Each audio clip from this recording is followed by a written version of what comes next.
नमस्कार दोस्तों, मेरा नाम है राजीव पांडे और आप देख रहे हैं भोजपुरी प्लेनेट। भोजपुरी इंडस्ट्री के सुपरस्टार सिंगर और एक्टर खेसारी यादव का आज जन्मदिन है और इस जन्मदिन के शुभ अवसर पर खेसारी यादव को अनेकों तरफ से बधाइयां मिल रही है। और इसी कड़ी में भोजपुरी इंडस्ट्री के सुपरस्टार सिंगर और actor power star Pawan Singh की तरफ से भी खेसारी यादव को जन्मदिन की शुभकामनाएं दी गई है।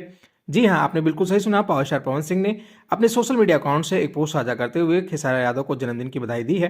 खेसारी लाल यादव को जन्मदिन की बधाई देते हुए पवन सिंह ने लिखा है, जन्मदिन की ढेर सारी शुभकामनाएं, मेरा भाई हमेशा मस्त रहो। पावर स्टार पवन सिंह ने सोशल मीडिया अकाउंट पर अपने एक पोस्ट साझा किया है जिसमें उन्होंने अपने और खेसारी यादव की एक तस्वीर को साझा किया है। और बता दें कि इसके बाद पवन सिंह के चाहने वाले इसको लेकर काफ़ी ज़्यादा और खेसारी यादव के फैंस भी काफ़ी ज़्यादा खुश नजर आ रहे हैं और सोशल मीडिया पर इसकी चर्चाएं जोरों शोरों से चल रही है। बाकी आप सभी खेसारी यादव को आप विश कर सकते हैं उनके जन्मदिन पर, तो नीचे कमेंट बॉक्स खुला है, वहां लिखकर आप खेसारी यादव को जन्मदिन की बधाई जरूर दीजिएगा। शुक्रिया।